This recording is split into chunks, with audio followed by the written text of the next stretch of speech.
قل لمن ما في السماوات والأرض قل لله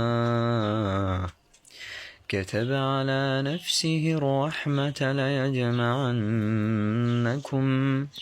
ليجمعنكم إلى يوم القيامة لا ريب فيه